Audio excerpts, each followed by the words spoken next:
Hello everyone and welcome back. We did it. We're in the very final lecture of this lecture series on mathematical modeling. And we're going to finish with one of my favorite units and mathematical models, and that is Markov chains. Now, what you're going to see over the course of this lecture is that Markov chains are actually just a form of discrete time dynamical systems. So we can actually use a lot of the information that we had or that we built up and that intuition that we built up from dynamical systems to carry it over here.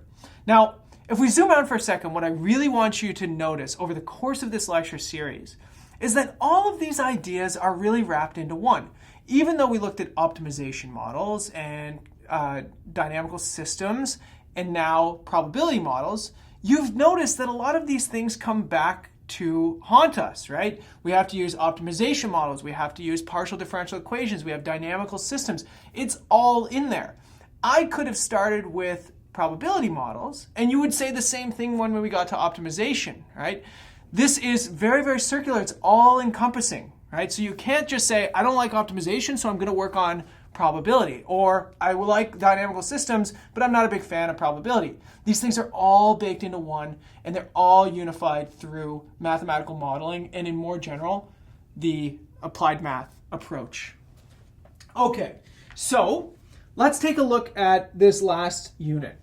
Let's imagine that we have a random variable, xn, and in this case, let's imagine that it's discrete, so it can take on values 1 through m, okay? So we have a finite number of states that we can take on, okay? So I'm going to use numbers here just as placeholders, but this could be, a sunny day, and then 2 could be a cloudy day, and 3 could be a rainy day, right? It's just enumerating the number of states, assigning numbers to what they are. They don't have to just be a number themselves, okay? Now, the fundamental characteristic of a Markov chain is that the sequence of states that comes out, xn, this thing is a Markov chain provided that the probability that xn is equal to, okay, so probability that xn plus 1 is equal to some number j depends only on that xn is equal to I. Okay, so what does that actually say? It says what happened right now is the only thing that can influence what happens later. Didn't matter what happened yesterday, didn't matter what happened the day before that. It is right now that is going to determine what happens next.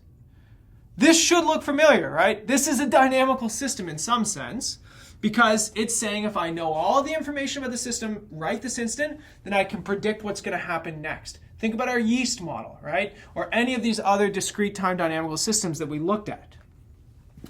Now, what we could do is we could let Pij equal to the probability that xn plus 1 is equal to j given xn is equal to I, okay? So this is a probability distribution for a Markov chain. It's telling us that if I know what I'm doing now, then I can give you the probability of what will happen next. In particular, what we like to do with Markov chains is we like to write these things as big, huge matrices. So in particular, so I can see all of my probabilities at once, I write this thing in a nice big square matrix. M. Okay, so that is all possible probability transition statements. That allows me, if you just gave me that matrix filled in with a bunch of values, I can tell you everything about that Markov chain because that tells me every single transition probability from state to state, okay? So this isn't like rolling dice, right? There is a dependence. It's not independent from distribution to distribution. Everything depends on what you're doing now. All right, let's do an example. Let's imagine I have a 3-state Markov chain. 2, 3. Okay? And And let's imagine, okay, so let's look through a bunch of different possibilities. So let's say xn, so if xn is equal to 1, then xn plus 1 is equal to 1, 2, or 3 with equal probability. Okay, so if I know that my current state is 1, then it's going to be 1, 2, or 3 with equal probability next. Similarly, if xn is equal to 2, then let's say xn plus 1 is going to be 1 with probability 0.7. So with prob 0.7. And it's going to be 2 with probability 0.3. Okay?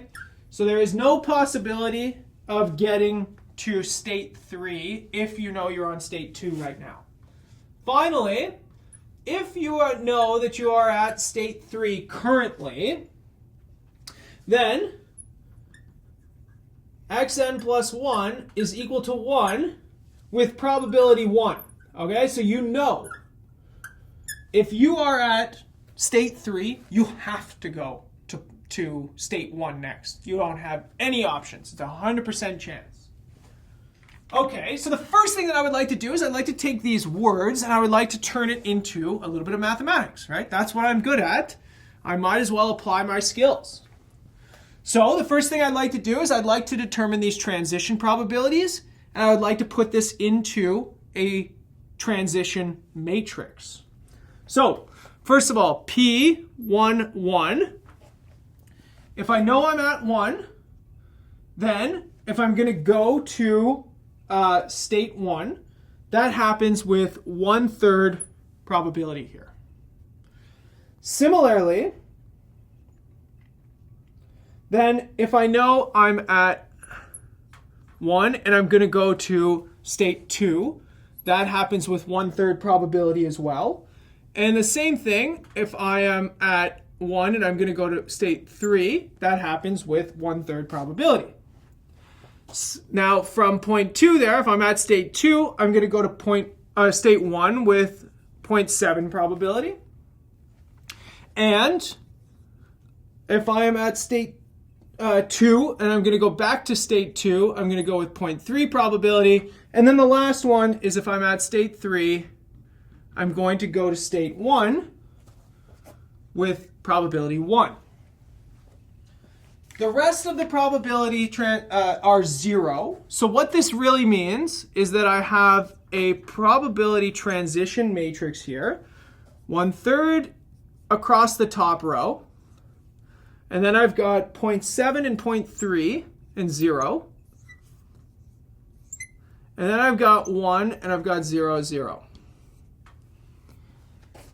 So what that tells me is, first of all, if you take the sum of any single one of these rows, it adds up to 1. That means that all possible events are enumerated, okay? So there's nothing that can happen beyond the 3 states. We call this kind of matrix a stochastic matrix, okay? So it has all probabilities built into it.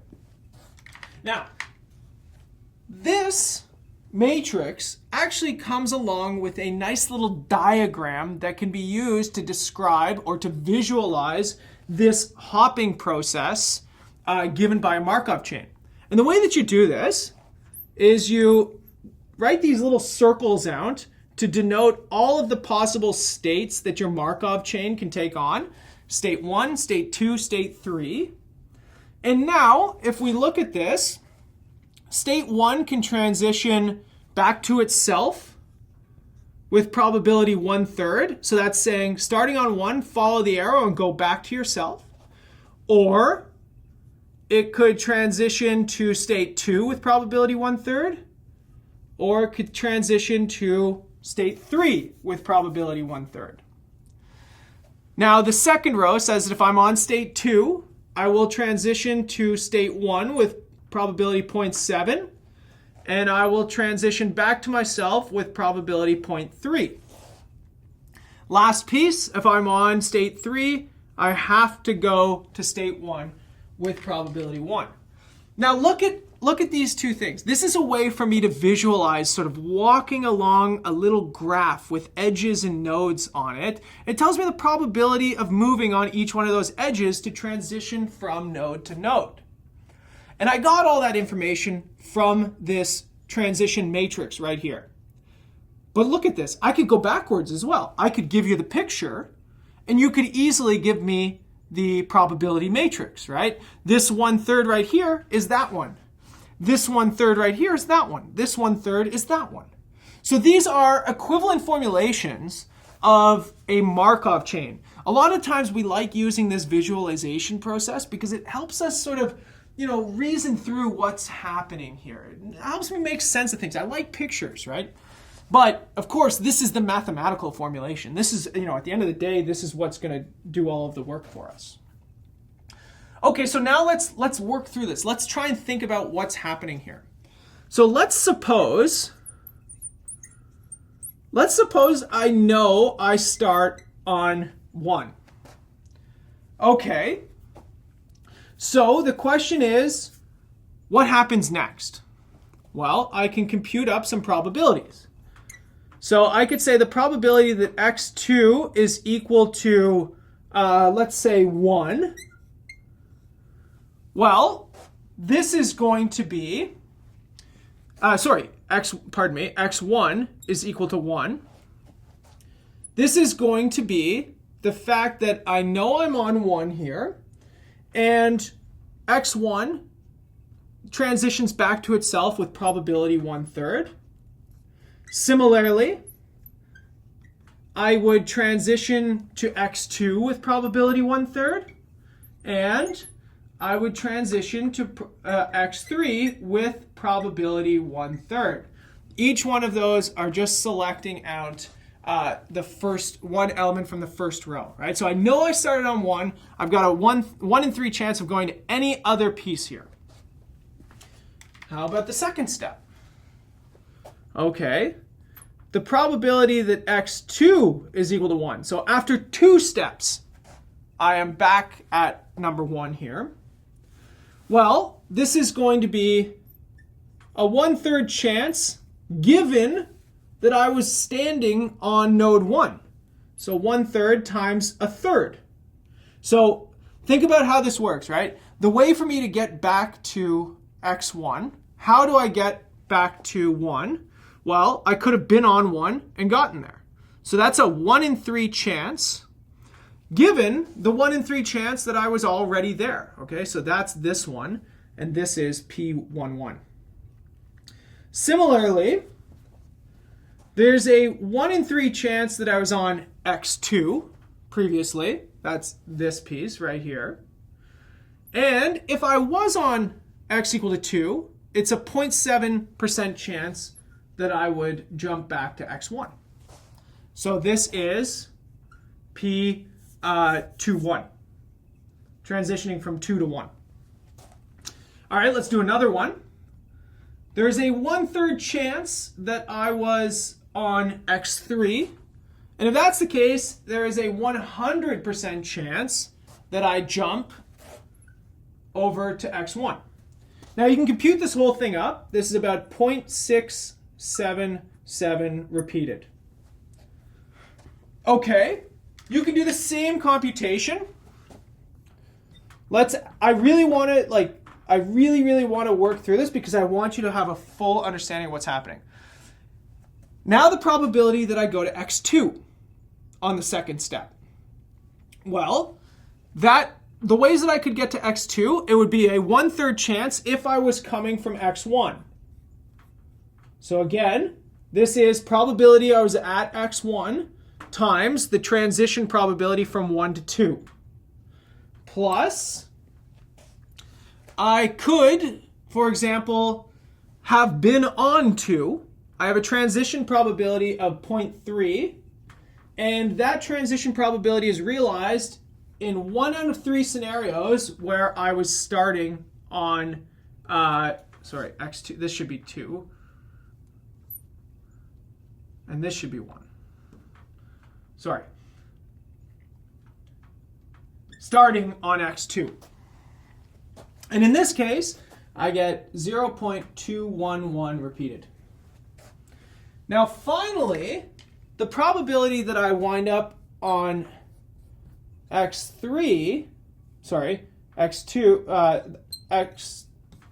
equal to 3 on the third node here, given that I've taken 2 steps. Well, one way I could get there is from a 1/3 transition probability coming from number 1, which is 1/3, times the 1 in 3 chance that I was previously there, which is now 1/9. Right? There's only one way for me to get to 3 in this case. All right, so you can see that this is a tedious calculation, but there is a general formula here.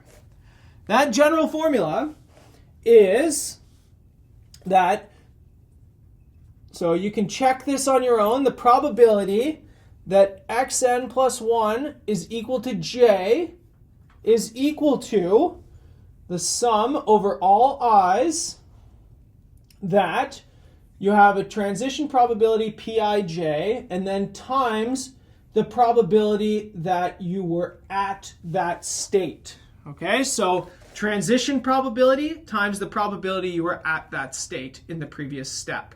So you can see there's this sort of cascade taking place, right? If I want to compute the third step, the capital X3, it's going to require all of these values. 0.677, that's the chance that I was on 1. And then 0.211, that was the chance that I was on 2. And 1 in 9, that was the chance that I was on 3. Okay, let's try and abstract away some of our built-up intuition. Okay, so what I'd like to do is I'd like to introduce a little bit of notation. I'm going to do pi n of I. So this is standard notation for Markov chains. This is the probability that my nth step of the Markov chain is in state I. Okay, so nth step of the Markov chain in state I. And that allows me to say that the probability that my next step is in, say, state J, this is exactly the formula that I had down on the board here. This is the sum over all transition probabilities multiplied by whatever your current probability of being in that state is.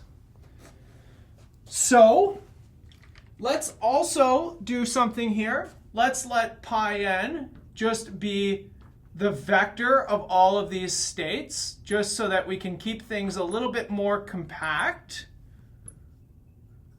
Pi n of, so it only goes up to 3, pardon me. So then what we can see is actually we're just doing a matrix multiplication from one step to the next. That's my transition matrix P. And I'm doing a left multiplication now. Okay, so it's a little strange. It's a little out of the ordinary. It's a little bit different than what we saw from our time with dynamic systems. But, for example,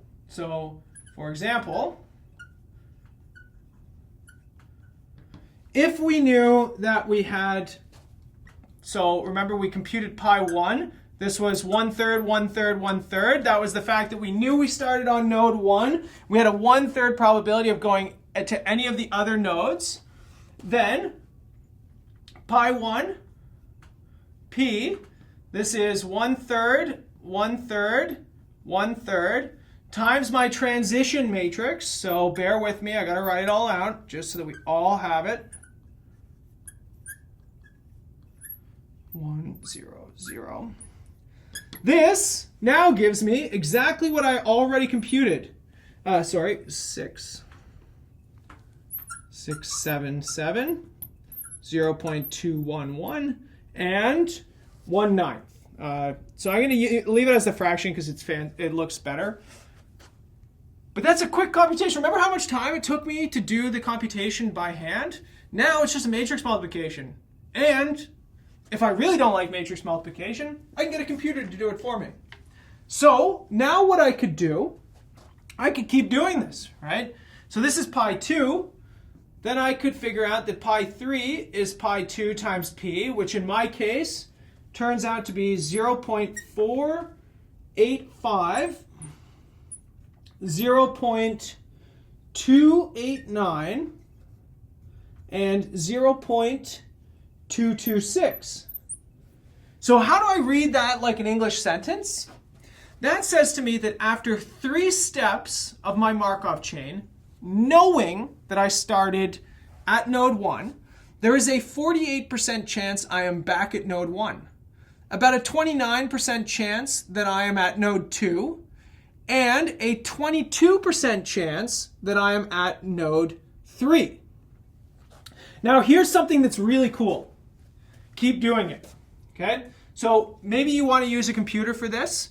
Put this in and calculate pi 4. Then calculate pi 5. Calculate pi 6, okay? So actually what you'll notice, I went up to pi 12, okay? So 0.553, 0.263, and 0.184. And what's interesting here is that pi 13 is exactly the same up to the decimal places that I'm reporting here, okay? So for some reason, it sort of leveled out. It converged, right?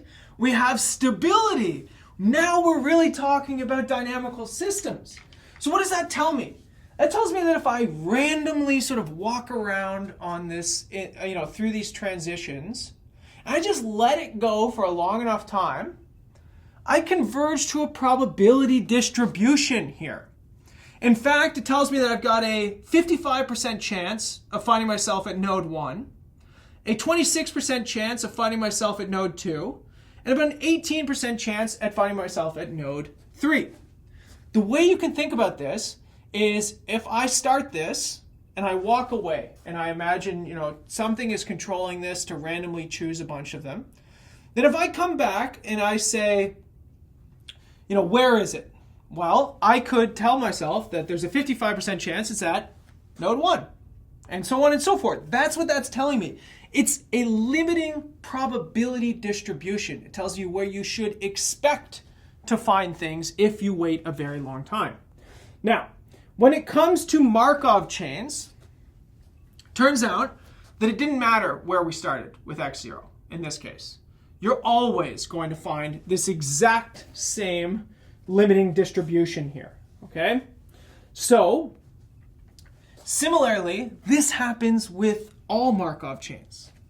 You always have this invariant density here. So the question is, how do you find it? Okay, so let's go back to the generality. So in general,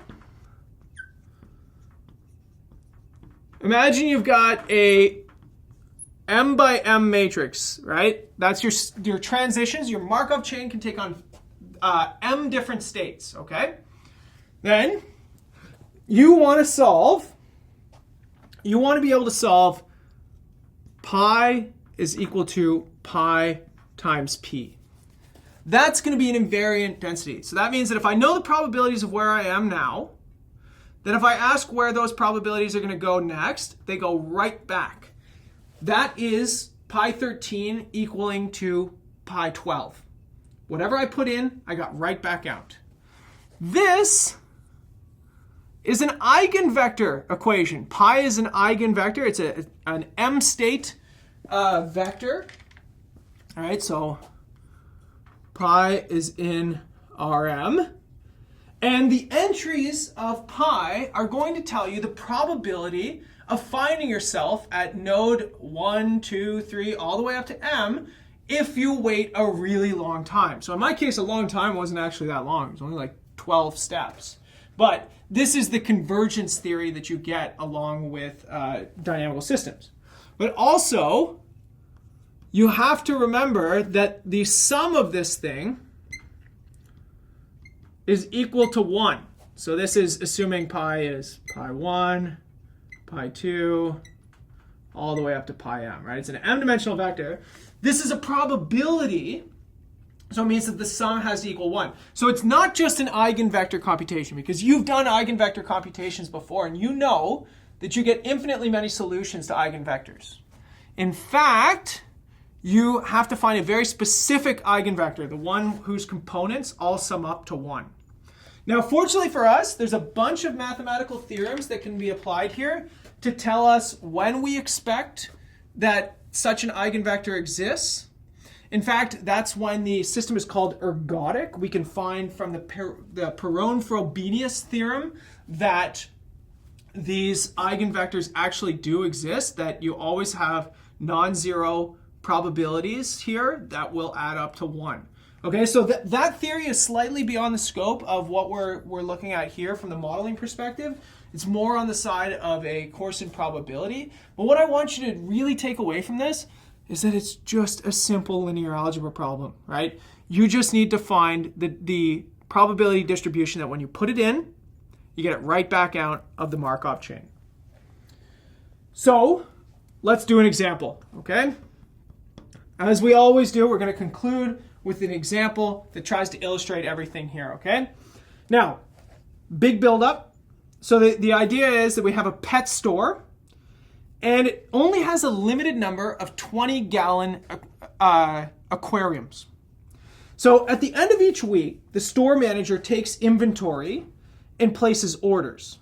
Okay, so store policy is that there is to order 3 new 20-gallon aquariums at the end of the week if all the current inventory has been sold. Okay, so by the end of the week, if I have no aquariums left, I'm going to order 3 more and put them on the shelves. If even 1 aquarium wasn't sold, so it remains in stock, then I don't place any orders. Okay, so I say, got 1 on the shelf, we're all good. Okay, then the policy is based on the observation that the store really only sells like 1 aquarium on average per week. So at least having 1 on the shelves should be okay. So the question we're going to ask ourselves is this a good policy, or are we losing out on sales? So how are we going to do this? Well, we're going to use a Markov chain in order to model this thing, but it's going to take a little bit of preamble. So the first thing that we need to note is that the store begins each week with an inventory of between 1 and 3 of the 20-gallon tanks, right? We don't know how many we start with. That's our sort of initial condition. And the number of sales in 1 week depends on both the supply and the demand, right? So if I don't have any aquariums to sell, then I cannot sell one. All right. So the demand averages about 1 a week. That's what we said. We sell about 1 aquarium each week when we do this. But it's possible that I could sell 2 in a week or none in a week as well. So there's random fluctuations here, right? When I say that things average out to 1 a week, that doesn't mean that it's exactly 1 a week every week. Okay, so it's possible that on some weeks the demand will exceed the supply, even if we start the week with the maximum inventory of 3 units. Maybe 4 people come in and want to buy an aquarium. Okay, so we'd like to calculate the probability that demand exceeds the supply. Because if more people want aquariums than I can sell, then I'm losing money. I didn't have enough aquariums to sell these people. And in order to get a specific answer, we need to make an assumption about the probabilistic nature of the demand. So I'm going to say, for my own purposes here, that it seems reasonable to assume that potential buyers arrive at a random rate of 1 per week, and that they have an exponential distribution, okay? So let's talk about some variables for a second. So Sn, so a lot of preamble. Bear with me though, it's gonna be fun. This is gonna be the supply of aquariums at the beginning. So at beginning of week N, okay? And let's let Dn equal to the demand for aquariums during weekend. Okay, So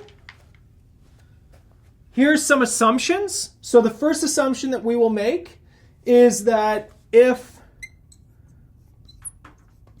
the previous week's demand is less than the current week's supply, so we had enough aquariums to sell to the people that came in, then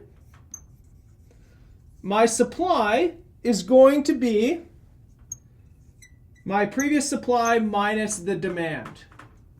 Okay, because that means that I had more aquariums than I needed, so I didn't sell all of them. So the number of aquariums that I have the next week is just whatever I had last week minus the ones that got sold. Okay. If the demand for the previous week is greater than or equal to the supply from the previous week, then Sn is equal to 3, right? So if I sold out of all my aquariums, then at the beginning of the week, I buy 3 new ones. And I'm going to assume that I have a Poisson distribution here. So that means that I have a probability that of the demand, in this case, is equal to k. This thing is going to be e to the minus 1 divided by k factorial. So it's a Poisson distribution, an exponential type distribution. In this case, though, it tells me that I average 1 customer per week. That's the 1 up here. And the divided by k factorial tells me that it drops the probability of having, a demand that's very high drops out very, very, very quickly. Okay? That's what this is telling me. And the last piece of this, we want to calculate that the probability that the demand is greater than the supply in week n using a Markov chain.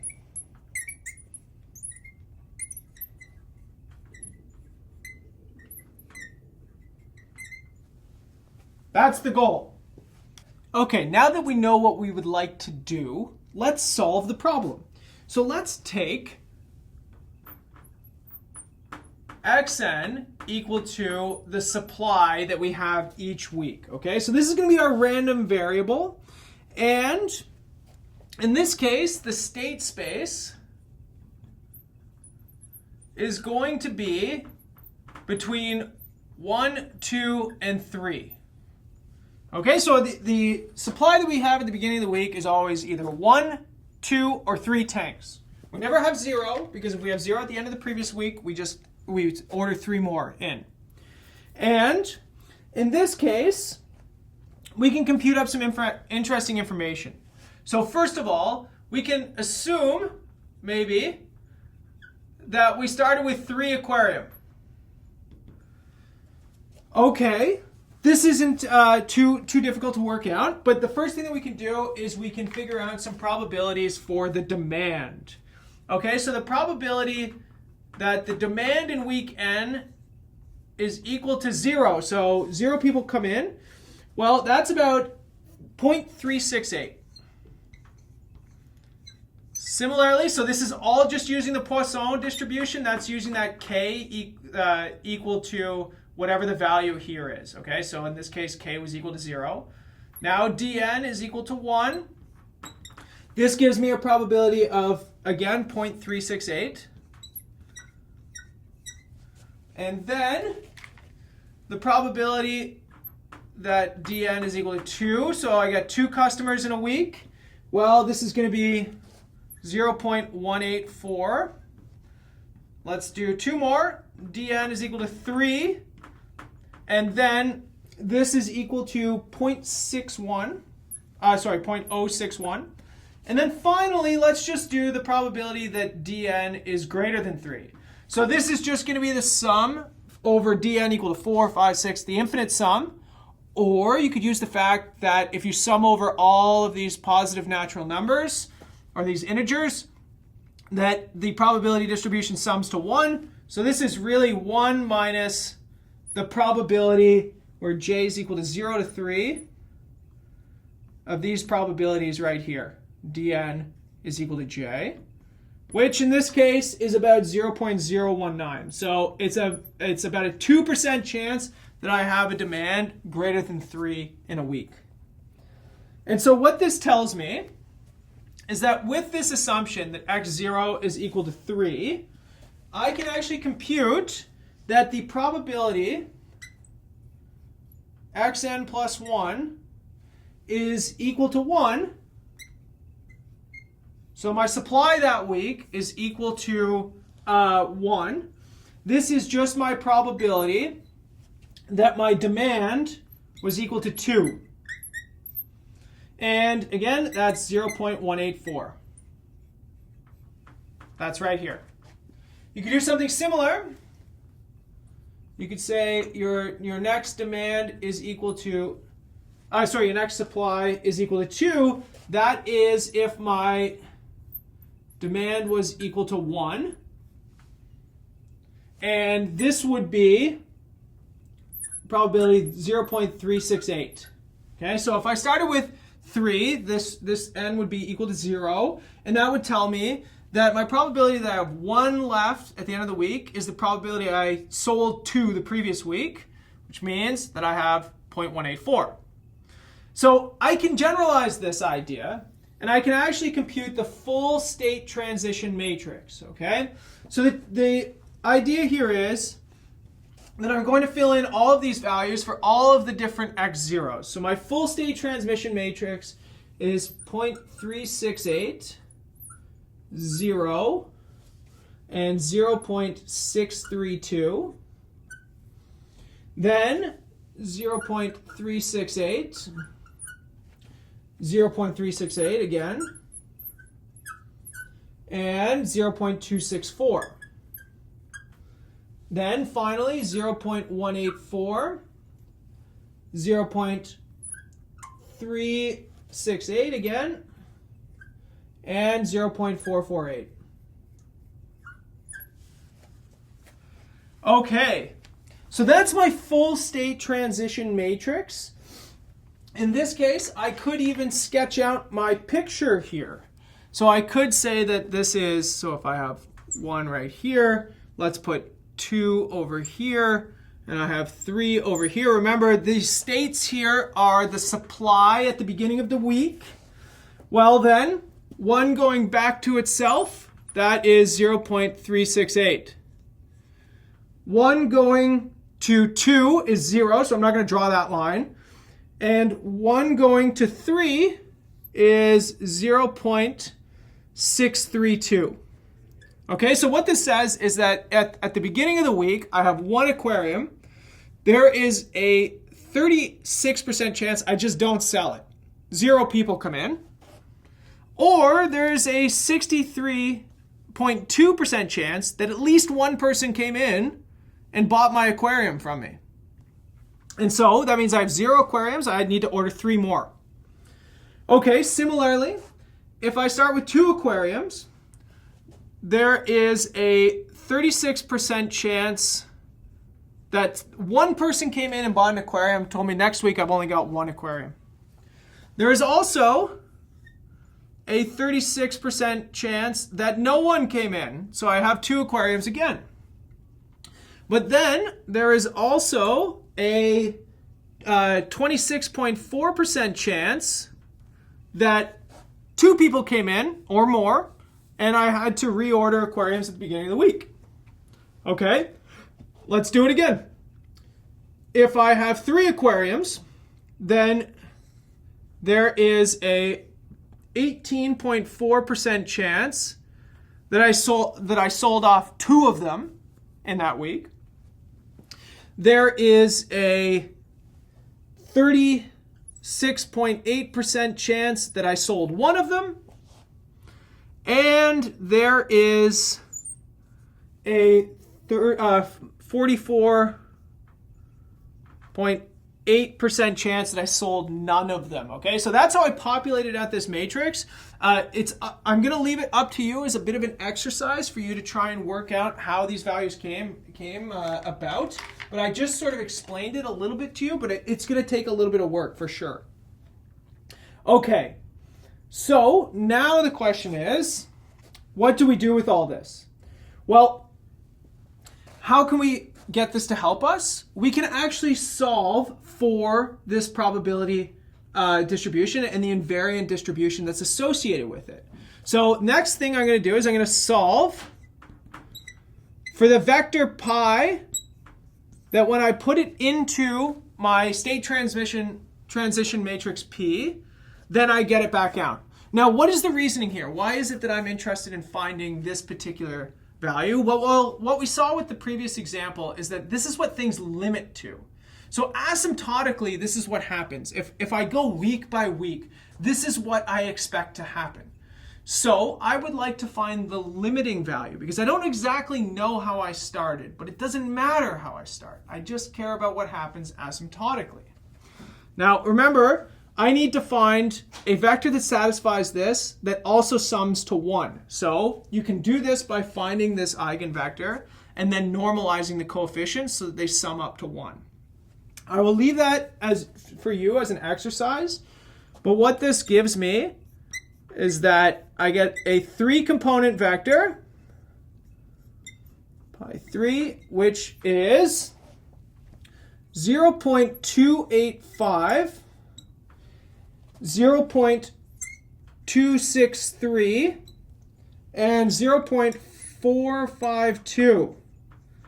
All right, let's pause there for a moment, okay? We don't want to get too lost on this. I know the example is complicated and convoluted. What does this tell me? It says that if I do this week by week, I'm the manager of the store, week in, week out, and I get some statistics. 28.5% of the time, I expect to only have 1 aquarium left to go into the next week.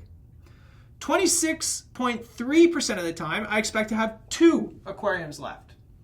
And 45.2% of the time, I expect to have 3 aquariums going into the beginning of the week. Okay? That's what this is communicating to us. So now the piece that we need to know, remember, is, so now we want to compute the probability that demand in a week exceeds the supply. Now this is going to be my supply that I'm going to use, okay? So I'm assuming that my supply is going to be 1 aquarium 28% of the time. It's going to be 2 aquariums 26% of the time, and 3 aquariums 45% of the time. So what this would be is this would be a sum over all possible values of the number of aquariums that I could have. And it's the probability that dn is greater than Sn given that xn is equal to I, which is just the same as Sn, times the probability that xn is equal to I. Okay, so what is this?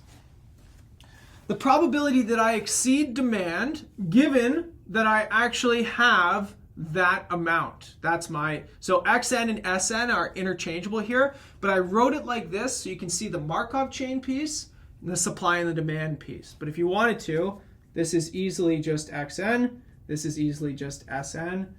It's up to you how you want to write it. So, probability that I have that number of tanks and the probability that that number of tanks is not enough. Okay, so what happens here?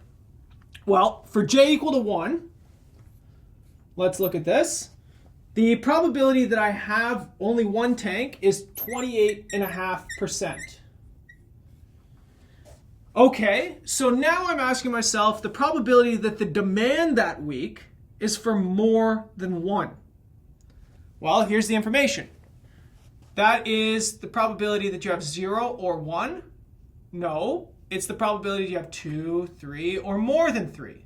So it's going to be the sum of these 3 values right here. So 0.184 plus 0.061 plus 0.019.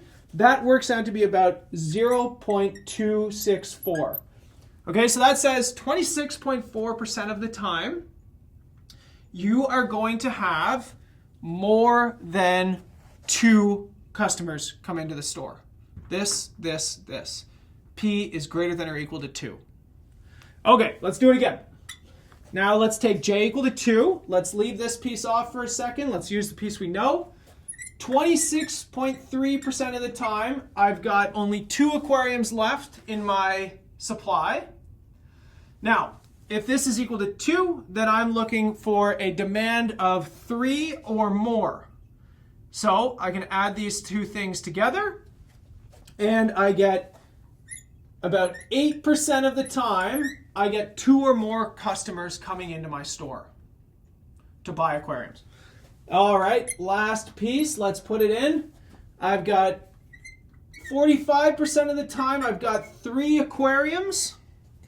But when I have 3 aquariums, then to exceed the demand is to have more than 3 people come in. That does not happen very often. That is 0.019. So let's compute it all up. 0.105. So the question is, what does this say? That tells me that the probability that my demand exceeds my supply is 10%. 1 in every 10 weeks, I should be expected to lose a sale, right? I have more people coming in than to buy aquariums than I have aquariums to sell them. 10% of the time. This is a terrible policy that my store has instituted, right? I should not be doing this policy because I'm losing out on sales. Every 10th week, I lose at least 1 sale of an aquarium.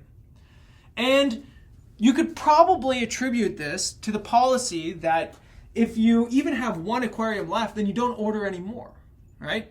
That's the idea that's at play here, okay? So it's a complicated problem, right? It takes a while to walk through, and there's all kinds of different variables that you have to pay attention to. We have the number of aquariums that you have in a week. That's the Markov chain. But you also have the Poisson distribution for the number of customers that come into your shop. Not an easy problem, but a very, very cool application of Markov chains that might be a little bit more beyond what you would normally see, the probability that tomorrow's sunny given today's cloudy, etc. All right. I hope you've enjoyed this lecture series as much as I have. This has been an absolute pleasure to me, and I hope that you'll join me for some of my other lectures that are already on YouTube and some that will come in the future. Thank you.